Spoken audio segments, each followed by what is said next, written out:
Hello and welcome to Hey Clarity. I'm your host, Lindsay, and today we are opening the Akashic Records on karma. So it's K week of the alphabet superset. More information on that is in the description box below. And karma was suggested in the comments section, and you are welcome every single week to make a suggestion of what we open the records on. So next week will be L week, and I'll post some suggestions, but if you have an idea of a topic that you want to open the records on, feel free to leave them in the comment section. So for the Akashic Records on karma, we are asking the questions: what is karma? How do we create karma? What is good versus bad karma? How can we change our karma? Why do we experience karma at all? What karma are we collectively experiencing now? And what's the most important message we need to know about karma? So let's get into it. I opened the Akashic Records and said the opening prayer prior to hitting record. So we are in the Akashic Records of karma now. So starting with the first question: what is karma?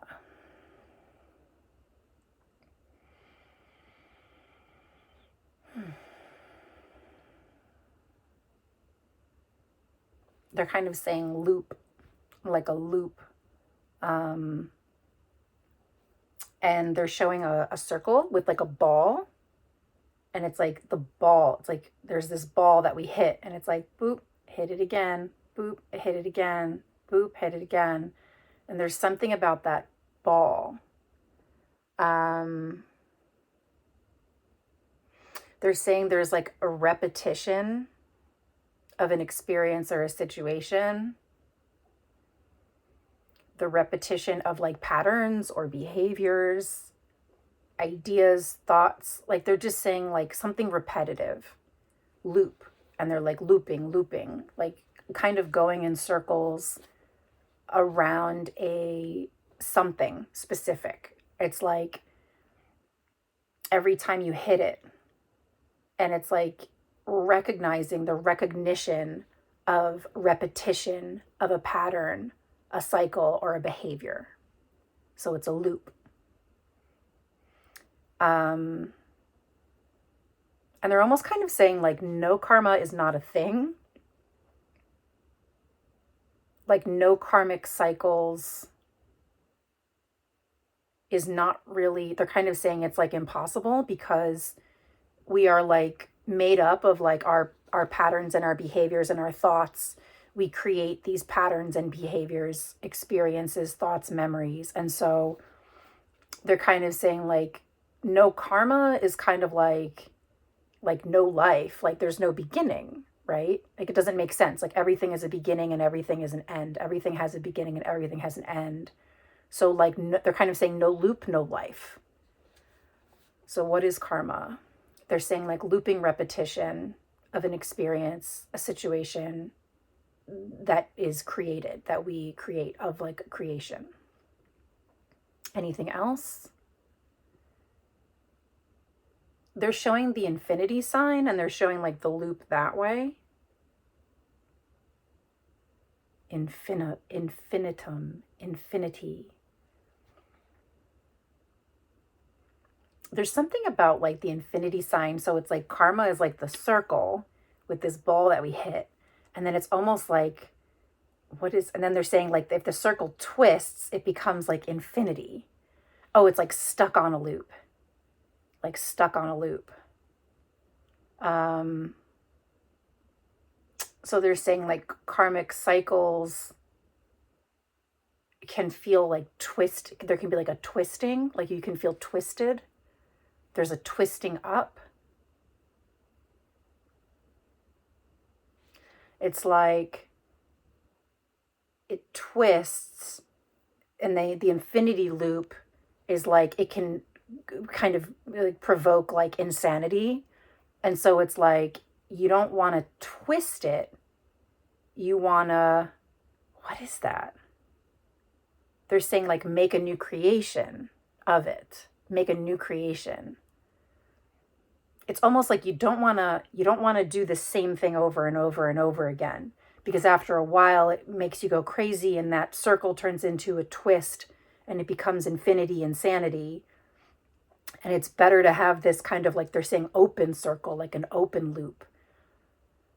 And like something about not again, like not doing the same thing again, but something else. So it's like every time you hit the ball, you want to hit the ball and move it forward. You want that ball to move forward. They're saying, and that's like growth. Like if you're pushing the ball forward, it's growth. It's like you're like nudging it. And that's growing and learning and moving the ball. So it's going with the flow of the circle. Like the circle is going around and you're going around with it. As opposed to this momentum of doing the same thing over and over and over again and twisting it and then getting stuck in this, like they're kind of saying no, like no beginning, no ending insanity loop.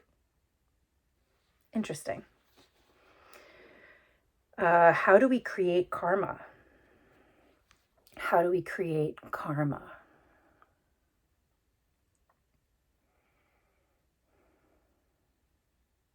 Like creating an experience.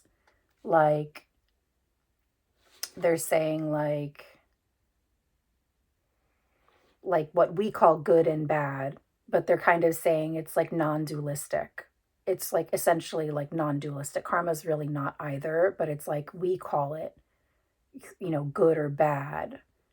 And we have that kind of like polarization of it. We have this judgment and polarizing about it, but it's really about like creation. And so they're speaking to us how we consider it. So they're like, if you're saying good karma, bad karma, it's like, did you create a great situation or did you create a bad situation? Did you create a good situation or a bad situation, a light situation or a dark situation? So it's kind of like, bad decisions? Like, did you make bad decisions or did you make good decisions? Like for you and for others, right? So there's like a collective kind of perspective on it, which is like they're almost like they're showing like micro and macro of like something that's a good thing, like truly is like collectively considered good. But I'm getting like they're saying like wiggle room, like there's so much wiggle room when it comes to like the truth about karma, because it's not really like they're saying bad decision making or good decision making, bad creation or good creation. It's simply creation of an experience or a situation, like thoughts, like provoking flow and movement in a particular direction through decision making, through action. They're saying like sparked action. Okay. Anything else around that? How do we create karma? They're saying like bad karma is like not a situation that you like. So they're basically saying like you have control. So if you feel that if you are believing in bad karma, if you are believing that you are receiving bad karma and you connect the dots to perhaps a bad situation that was bad decision making, a bad creation of yourself, like from yourself, of you, then they're like, then make a correction. Like make the connection that perhaps, something there you started making kind of amplified and turned into this bigger thing we call karma or karmic cycle, bad karma, bad karmic cycle. And so they're saying in making the connection, then you can make a correction. They're saying like, what's the corrective behavior? Right? So like, what is the thing? Like get to the root of what it causes, like the cause and effect of it. What's the effect of what was created? And when you're met with that effect, cause and effect, when you're met with the effect, this bad effect from this bad decision or bad creation, then they're saying, do something new, do something different, or do something in a different way to kind of like correct the way or correct course.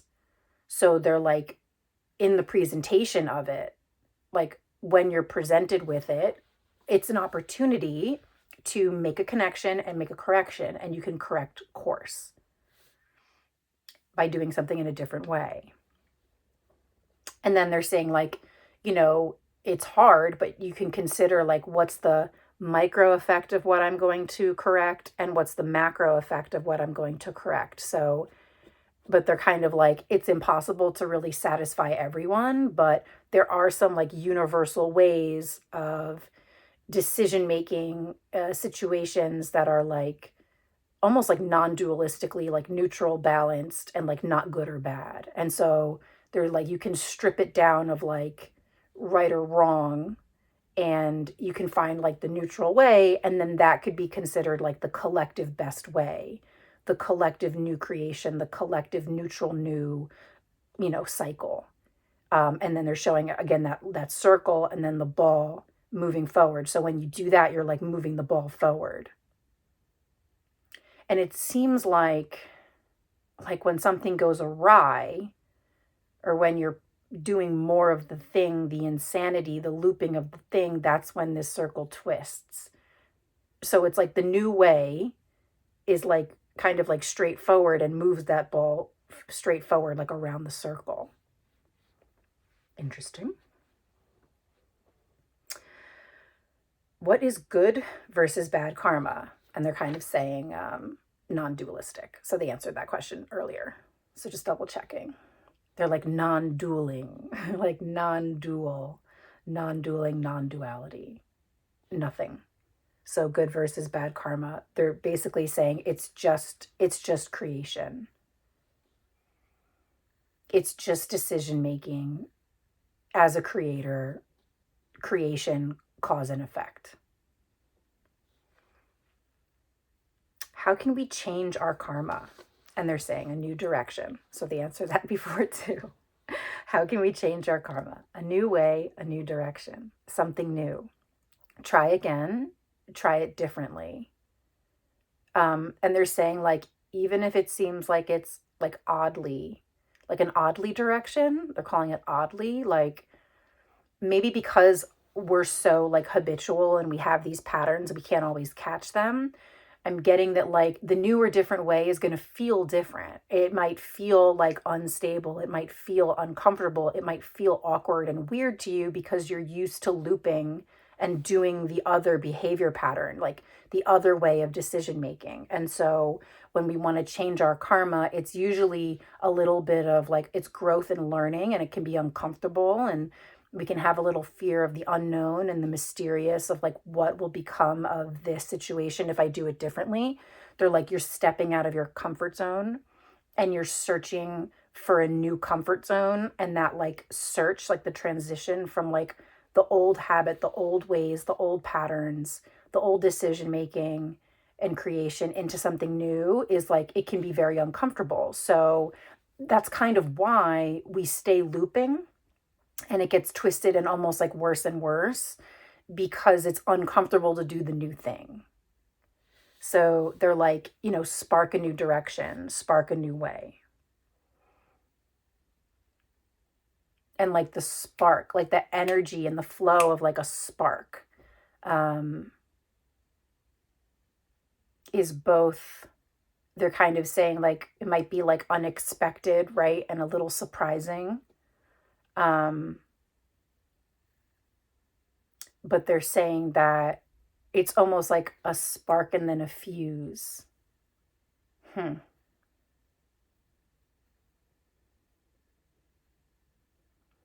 But it's like a spark and a fuse and like following the fuse, but it's not like going to like a bomb and explosion or anything. That's not what they're saying. But they're just saying like you follow the new fuse. And then something gets illuminated and lit up, and you're just like, whoa, like you get excited about doing something a different way. Like it's like the bomb doesn't explode in a way that's like severe or catastrophic. It's like it explodes to like illuminate, like, whoa, like this is a new way, this is a new direction. But you have to follow that spark and that fuse to get that illumination of just like, and they're kind of like a new direction, a new way is what we might consider like good karma. Like that's what we might call good karma.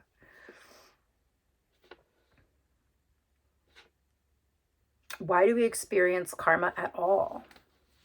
They're saying exchange. Why do we experience karma at all?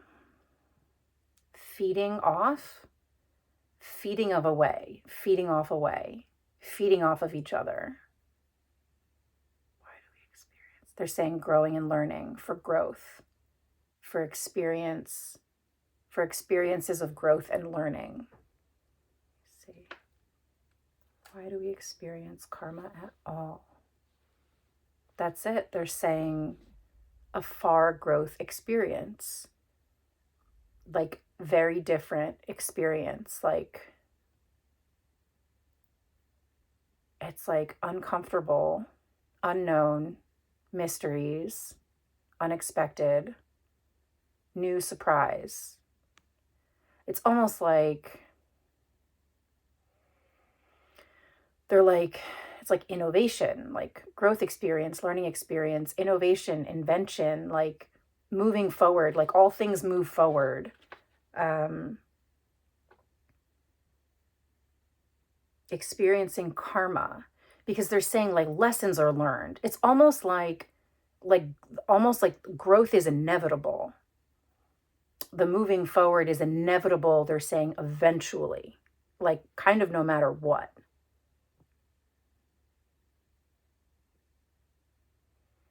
Why do we experience karma at all? That's it, growing and learning, lessons learned, growing and learning. Okay. What karma are we collectively experiencing now as humans? Saying humanity, humanity. What karma is humanity collectively experiencing right now?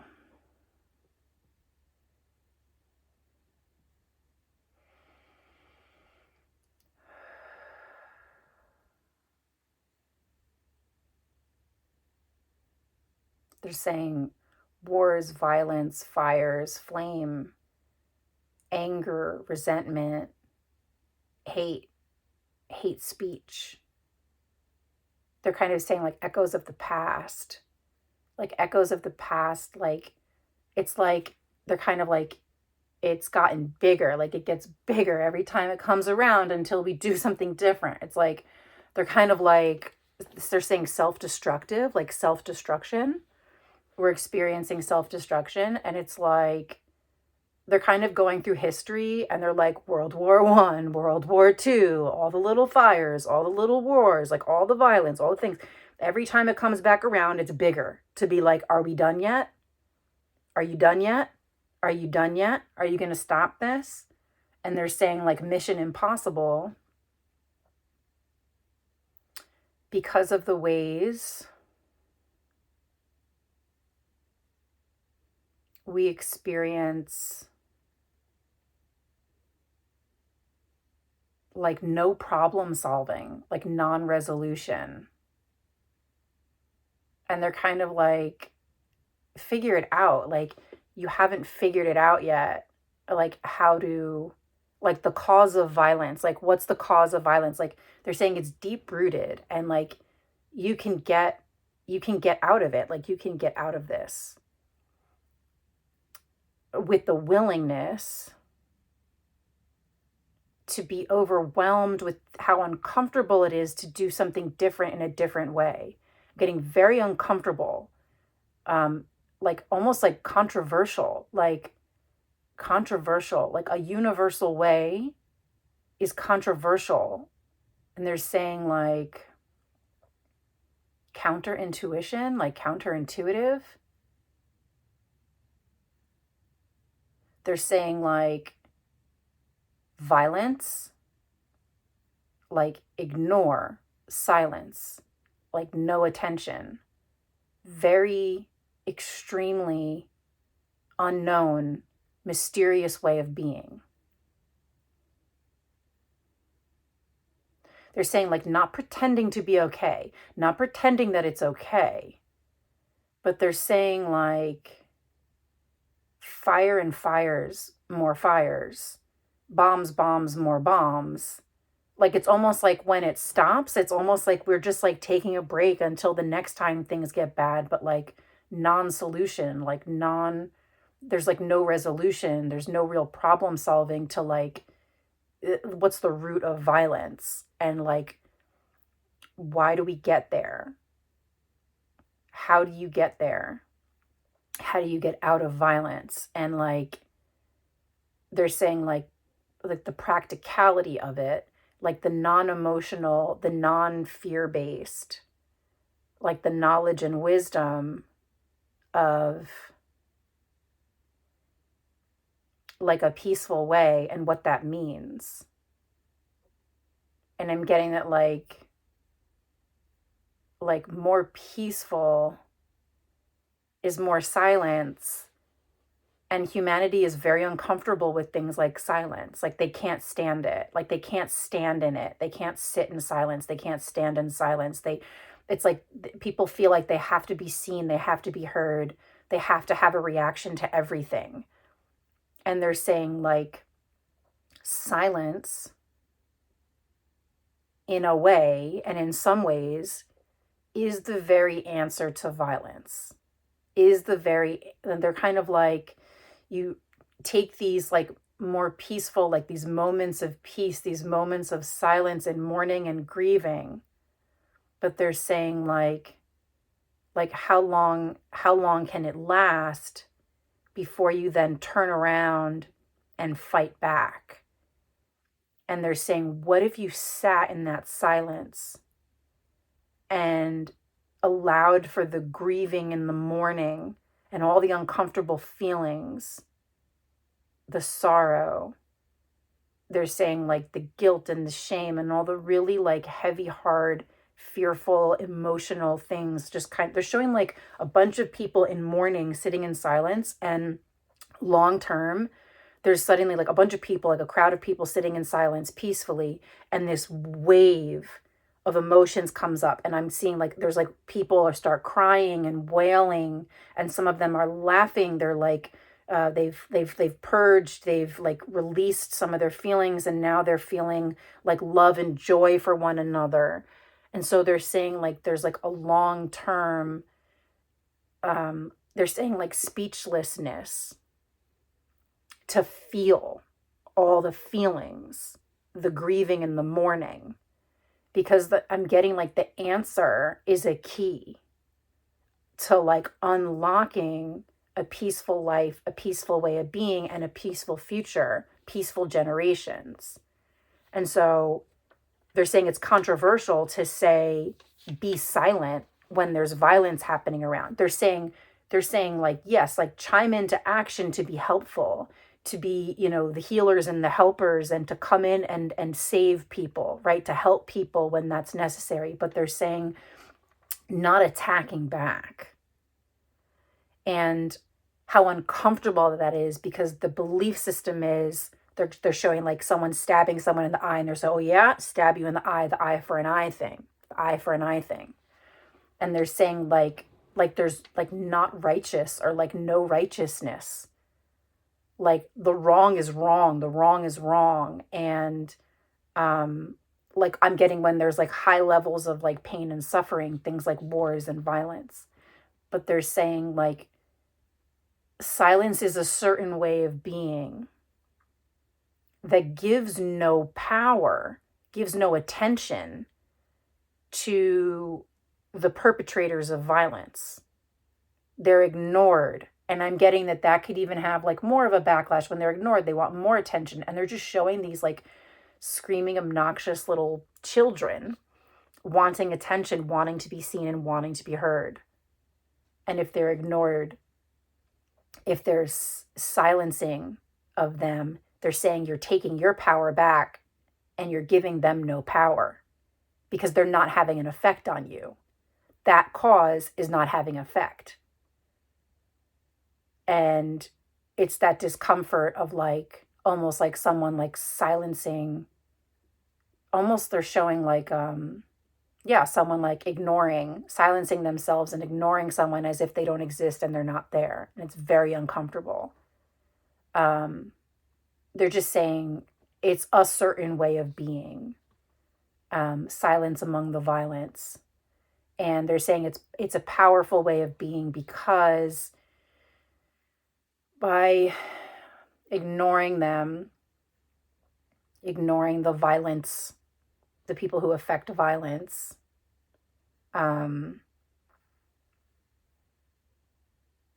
It's almost like eventually, and they're saying it's not easy, it's very uncomfortable, but eventually, like, they give up trying again because they're not getting attention. It's like they'll go somewhere else to get the attention. And I'm getting like they'll feel stupid because they're not having the effect they want to have. It's like they want to get a rise out of you, you know, to people who are deprived, the deprivation of being seen and being heard is kind of like the root cause of like a lot of violence is like not there's something very on a very basic level. They're saying like children, like very young children not being seen, not being heard, like when they're not taken care of and their the mental instability is really strong and all these other factors that come into play. They're kind of saying at the most simplest root of it, it's very childlike and it has to do with not being seen and not being heard and acting out in ways that are, they're kind of saying like unbearable and like very harmful and very dangerous, catastrophic disaster. So they're going like stripping down to like the root of these things that happen. So the karma that we're collectively experiencing now, they're saying is like speaking out, acting out silence and violence. And they're saying that there's like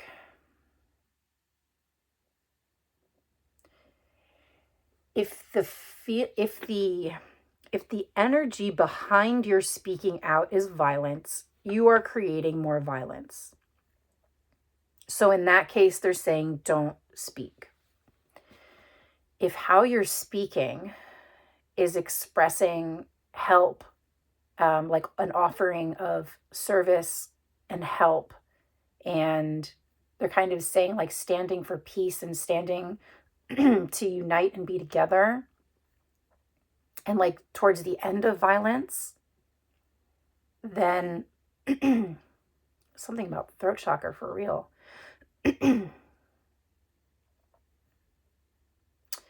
They're saying like speak out for yourself, but like almost prepare your intentions of why you're speaking out before you do, because if what's behind it is more war and more violence, like you're just you're saying, they're saying you're a contribution, like you're contributing to the factors of this, like of the problem, you're contributing to the problem. So there's like this uplifting, voicing, speaking out. And if you, it's almost like if you can't do it, do silence. But silence is very like troublesome for people. Silence is troublesome. People think you don't care if you're being silent, and they're saying like, you know, you have your power back when you sit in silence, when the intention is I'm sitting for peace. Like I'm sitting in silence because I don't want to give this thing any more power. I want to diffuse and disarm this thing that thinks it has power over me, over us, over the collective. And they're saying like, if it had no attention, if it had no voice, its power could be taken away eventually. And they're just saying like, there are extremes. Like these are extremes that we're experiencing. Like the disasters are extremes of violence and war. Killing and pain and suffering is what they're saying. And so they're saying like silence in a way is the hard way because it's misunderstood as people don't care. And they're saying sometimes it is, but it's kind of like up to you and yourself. Like, what's your intention with your silence? What's your intention with not speaking up and not speaking out? And if it is to hold on to your power, this refusing to acknowledge these, the violence and the war, not because it doesn't exist, but because of those who are trying to gain power from it. So there's something about these like power struggles within it. And what's at the root of it is very childlike, unfortunately, they're saying. Extremely, unfortunately. that what's at the root of it is something very basic, on a very basic childlike level. And they're just saying these people, like people who are violent, they've grown up and strengthened in their power, like wanting to take their power back. They feel powerlessness. And so in having this lack of power and feeling less powerful, violence and war is their way of expressing and showing power.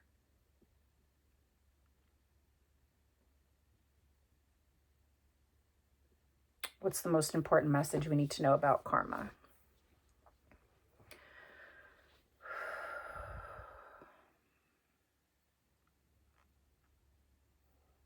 If we are,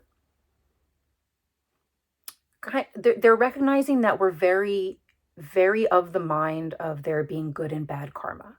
So they're saying that if you are going to continue this belief system, good and bad, from a, polarity extremes, like dualistic perspective, they're saying if you want good karma, like that comes through lessons learned of growing and learning, to be better than you were before yesterday, to do it better than you did before yesterday, before yesterday. And so they're saying, like, for us, the way that we think of karma, if you want good karma, then go in a new direction, go in a new way, go in a different way. And you might have to think in silence and be still for all the possibilities to come to you, for the new way to show itself to you, right? And you might feel like, aha, like light bulb, like that's the thing. And then putting it into practice might feel very uncomfortable. Like you have to be willing to put it into practice. Knowing that it's unknown, it's uncomfortable, we may not have done it before. They're saying it could be like controversial. It might not be the collective universal way, but it could be the universal way. Like they're really recognizing like how embedded our thoughts and belief systems are around like good karma, bad karma, right and wrong, things that are black and white, like the polarity. They're just saying it's really hard for us to dig ourselves out of that. And they're saying, but you will. And it could be, again, this, they're showing like every time war comes around, it gets worse and it gets bigger. It gets more disastrous. It gets more disturbing and more catastrophic. And they're saying like, here's the moment. Here's your moment right now. Do you want to create this good karma movement? Or do you want to perpetuate this bad karma movement? Because what they're saying is, if you think this is going to be disastrous, they're saying like, give it another 40, 50, 60, 70 years. And the next one, they're saying like no end at all. Like there could be no end at all. And so they're saying this is a very important moment, like very most important moment they're kind of saying, believe in the impossible, because all possibilities are on the table. And they're saying there's a feast at this table. There's so many more possibilities, ideas and thoughts, thought-provoking creations and creative ways, new directions, new ways. Like there's so many new ways for us to be. And they're saying like the people who have these ideas tend to be called crazy, or like that's impossible, or they're disregarded. And they're kind of like, the people who have these new like crazy ideas are the ones that are going to get us out of here. Like they're the ones who are going to get us out of this. And so they're kind of saying like the same thing, like all the stuff that you're familiar with, that you're like, oh, let's lean on this person because they're saying something that makes me feel like, comfortable, even though we've done it before and it hasn't worked. There's like side note, like we've done this before and it hasn't worked. So I'm getting like the crazy ideas not the harmful ones, like the good ones. Some of these crazy ideas, if implemented long term, we can have these like good karmic peaceful generations. But they're kind of saying like troublemaking generations like perpetuate like more troublesome, disastrous outcomes, cause and effect. And they're saying like sickness and illness, like mental instability, emotional disorders, like all these things that they're saying we've created over time, over long term. They're saying we're like born of like war generations. And so every time there's a big war, the next generation, they're saying super fucked. Like they said, super fucked. Like every single time we have a war, there are generations born into this, and the trauma of their parents being passed into like the next generations. They're saying like this is how generational trauma is born, is like they're saying like you have to get it. Like have you got it? Have you gotten it? Do you get it? Like have you figured it out yet? But also they're saying you have to stop and stay in some silence and stay in some uncomfortable feelings and do things in ways that are really uncomfortable and unknown and unfamiliar to get there. And so your peaceful, crazy ideas that everyone disregards and thinks that, it's impossible and you're stupid or naive, they're just like, you're free to think whatever you want. And they're saying those are the people, the crazy ideas of all possibilities. Those are the people that are going to have this forward movement, in the next generations. And they're saying it might be like, small, generations, like small pockets of generations are going to have peaceful generations. And like, these bigger kind of collective, belief systems are going to stay the same. They're kind of showing like this, like, larger consciousness, think mentality, going to war and exploding. And then these little pockets of generations, small little generations that are peeling off, and they're going to be experiencing these peaceful existences. And they're saying they might kind of happen at the same time, it looks like. Okay. I feel like that went like, whoo, all over, micro, macro. Okay. Whew. That was the Akashic Records on karma. I hope you enjoyed that. And feel free to let me know what you think in the comment section below. And maybe if you have any like crazy ideas of ways that we can get out of these terrible, violent, war, collective karmic cycles. Curious. And yeah, I'll see you guys next time. Thanks for watching.